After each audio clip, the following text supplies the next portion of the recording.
আমার গল্পপ্রিয় বন্ধুরা, কেমন আছো তোমরা? আশা করি ভালো আছো, আমিও ভালো আছি। তোমাদের মজা দিতে আমি আরও একটি মজার গল্প নিয়ে এসেছি। গল্পটি শুনলে তোমাদের রড দিয়ে ঝরনার মতো পানি বেরিয়ে আসবে। তো বুঝতেই পারতেছ গল্পটা কেমন ইন্টারেস্টিং হতে চলেছে, তাই দেরি না করে কানে হেডফোন পরে নাও। আর যারা আমার সাথে কথা বলতে চাও বা ইমো নাম্বার পেতে চাও, আমি ভিডিওর মধ্যে নাম্বার দিয়ে দেব, আপনারা ভিডিও কলে আমার সাথে মজা করতে পারবেন। চলো তবে আর দেরি না করে শুরু করা যাক। আমার 14 বছরের মেয়ের পেট ফুলে উঠেছিল। যখন ডাক্তারকে দেখালাম, জানতে পারলাম যে আমার মেয়ে গর্ভবতী। একবার এক রাতে আমি আমার মেয়ের বদলে তার বিছানায় শুয়ে পড়েছিলাম। সেই রাতে আমি জানতে পেরেছিলাম যে আমার মেয়ের নিজের। পাঞ্জাবের একটা গ্রামের সত্যিকারের গল্প শুনে আপনার হুঁশ উড়ে যাবে একদম। যেখানে 14 বছরের বাচ্চাকে ও রেহাই দেওয়া হয় না।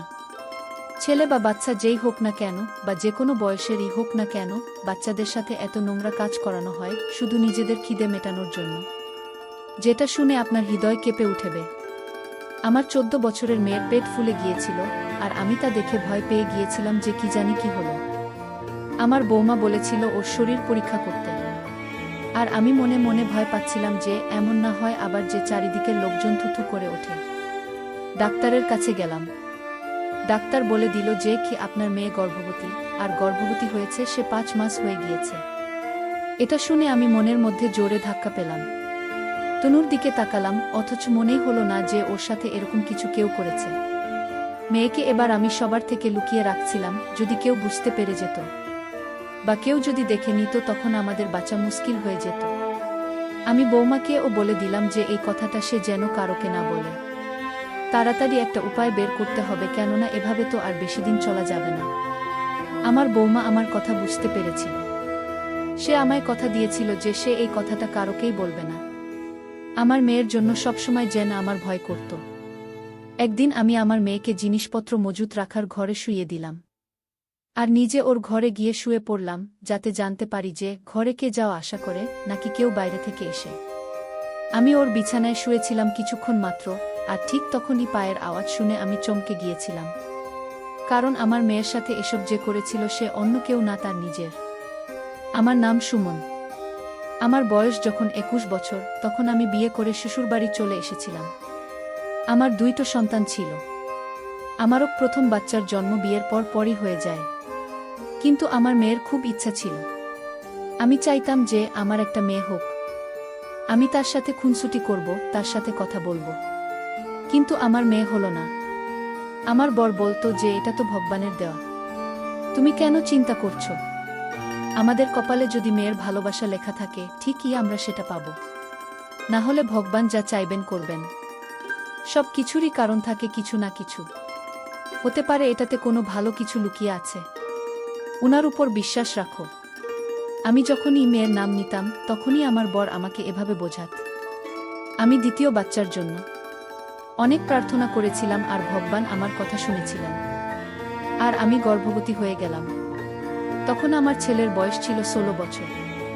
প্রথম বাচ্চার এত বড় হওয়ার পর দ্বিতীয় বাচ্চার আসার সুখবর কিছুটা অদ্ভুত শোনায়, কিন্তু তাও আমি খুশি ছিলাম। আমার ছেলের এবার একটা বোন হবে। 9 মাস আমার ভীষণ বাজে ভাবে পেরিয়েছিল। আমার যখন দ্বিতীয় মাস চলছিল, তখন ঘরে আগুন লেগে যায়। আর তখনই আমার বরের সাথে দুর্ঘটনা ঘটে। আর এভাবে গোটা 9 মাস ধরে একটা না একটা ঘটনা ঘটে চলেছিল। বাইরের সবাই বলতে লাগলো যে এই বাচ্চাটা অশুভ। কিন্তু আমি বিশ্বাস করতাম যে এটা ভাগ্যের খেলা, অশুভ বলে কিছু হয় না। আর না কোনো শিশু বা মানুষ অশুভ অপজা এসব হয়। গ্রামের মানুষ ছিল পুরনো চিন্তাধারা, তাই তাদের কাছে এসব কিছু ভুল মনে হতো।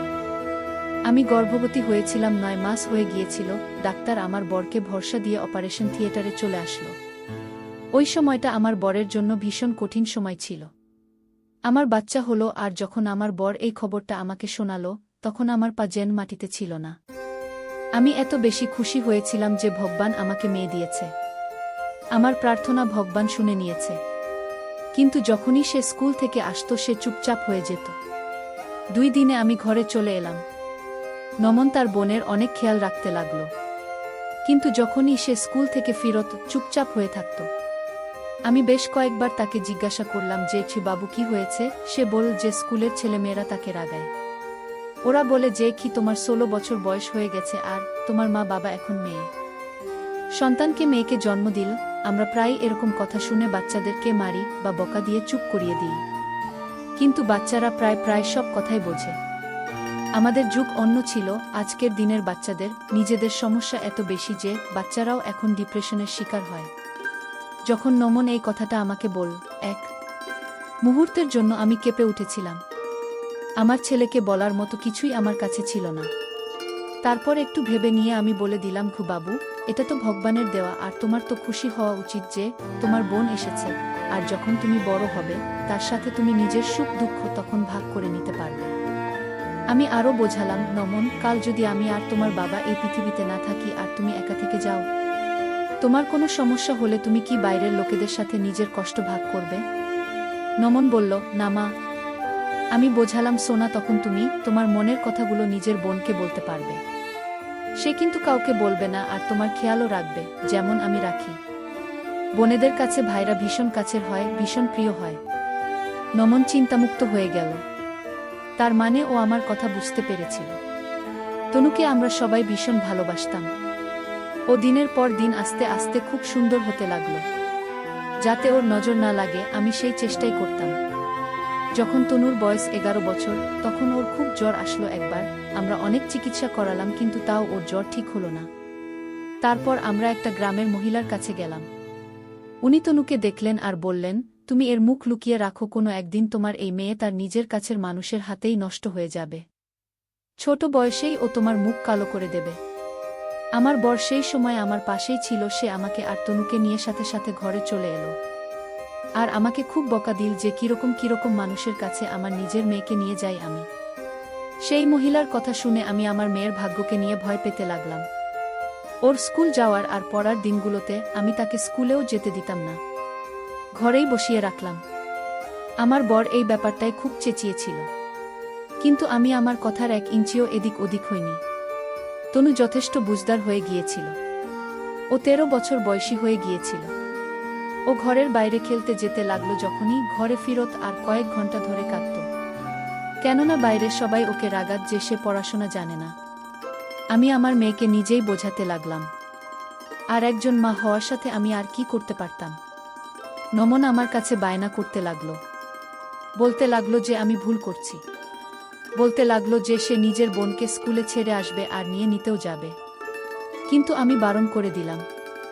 নমন 2-5 বছর বয়সী হয়ে গিয়েছিল, আর ছেলে যুবকও হয়ে গিয়েছিল।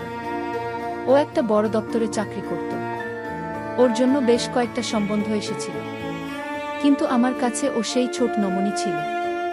আমাকে আমার আত্মীয় স্বজনরা বলতে লাগলো, ছেলেকে তাড়াতাড়ি বিয়ে দিয়ে দাও, না হলে এমন না হয় যে সে না বলেই শহরে কারোর সাথে লুকিয়ে বিয়ে করে নিক।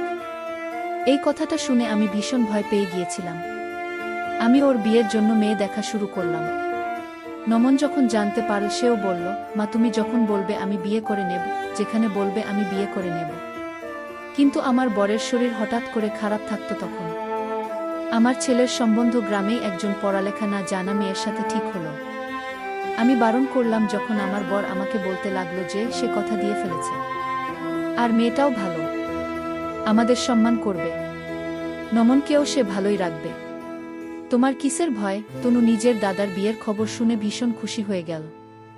সেই সময় ও 13 বছর বয়সী ছিল যখন নমনের আমরা বিয়ে দিয়ে দিলাম আর সোনামকে বৌমা বানিয়ে ঘরে নিয়ে আসলাম।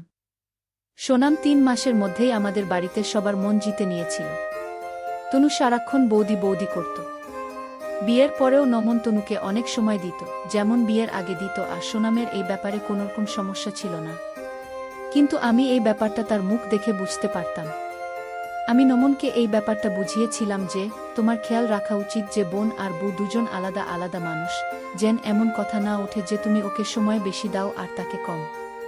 ছেলের বিয়ের 7 মাস হয়ে গিয়েছিল, কিন্তু আমি একটা জিনিস লক্ষ্য করেছিলাম যে আমার বৌমার তার বাবার বাড়িতে আসা যাওয়া অনেক বেশি ছিল।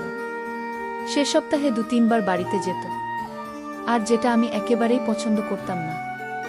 আমি আমার বৌমাকে বারণ করে দিয়েছিলাম, আর সে বলতো যে মা, একই গ্রামে বিয়ে করার এটাই তো সুবিধা। নিজের মা বাবার সাথে যখন খুশি দেখা করা যায়। আর তার কথা শুনে আমি অবাক হয়ে গেলাম।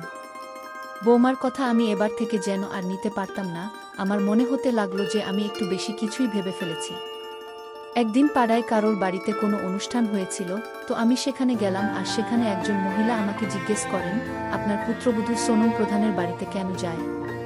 আপনি জানেন না তারা কতটা সাংঘাতিক? গোটা গ্রাম ওকে ভয় পায়। এই কথাটা শুনে আমি ভয় পেয়ে গেলাম, কারণ বৌমা আমাকে কখনো প্রধানের বাড়িতে যাওয়ার কথা তো বলেনি। বাড়ি এসেও এই কথাটা ভাবতে থাকলাম, কিন্তু কোনো উত্তর পেলাম না। আজকাল তনু চুপচাপ থাকতে শুরু করেছে, তার গায়ের রং হলুদ হতে শুরু করেছে। এটা দেখে আমারও মন খারাপ হয়ে গিয়েছিল। আমি ওকে ডাক্তারের কাছে নিয়ে যেতে চাইলে বৌমা আমায় থামিয়ে দিয়ে বলল, কিছুদিন আমি আমার ননদকে খাইয়ে দেব, তারপর দেখো মা, তনু কেমন ভালো হয়ে যায়। তনুকে বৌমা গত 7 দিন ধরে স্বাস্থ্য ভালো হওয়ার জন্য ভালো ভালো খাবার খাইয়ে দিতে লাগলো, কিন্তু তনু যেন দিনের দিন শুকিয়ে কাটার মতো হয়ে যেতে লাগলো। আমাকে জিজ্ঞাসা করে সোনাম নিজের বাড়িতে ওকে নিয়ে গেল, বলল যে কি মা, ওকে আমার বাড়িতে নিয়ে যাই, তাহলে ওর মন ভালো হয়ে যাবে। আমিও অনুমতি দিয়ে দিলাম যে ঠিক আছে, নিয়ে যাও। তনু তো যেন চাঁদের টুকরো ছিল, কিন্তু এখন ওকে দেখে কেউ বলবে না যে এই তনুই সেই তনু। দিন যত যেতে লাগলো, তার শরীরের কোনোরকম কিছুই ভালো হলো না। যখন বরকে আমি সেটা বলতে লাগলাম, তখন সে বলল যেখন নমন বাড়ি ফিরবে, শহরে নিয়ে যাওয়া যাক মেয়েকে। 10 দিন পরে নমন বাড়ি ফিরল। নমনের দপ্তরের কাজ বোধহয় অনেক বেড়ে গিয়েছিল। তনুর জন্মদিন আসছিল সামনে, আর ও এই বছরে পুরো 14 বছর বয়সী হয়ে যাবে। জন্মদিনের আর 1.5 মাস বাকি ছিল। আমি আর আমার বর ভীষণ খুশি ছিলাম, কিন্তু তনু আগেকার মতো নিজের জন্মদিন শুনে ততটা খুশি হলো না। ও একটু চুপচাপ থাকতে লাগলো। বেশ কয়েকবার আমি দেখলাম যে আমার বোমা ওকে স্টোর রুমে নিয়ে যায়, আর অনেকক্ষণ পর পর ওখান থেকে বের করে ওকে। একদিন যখন আমি আমার বৌমাকে জিজ্ঞাসা করলাম, সে আমায় বলল যে মা, আমি তনুর মন অন্যদিকে ঘোরানোর জন্য পুরনো জিনিসপত্র দেখাই ওকে।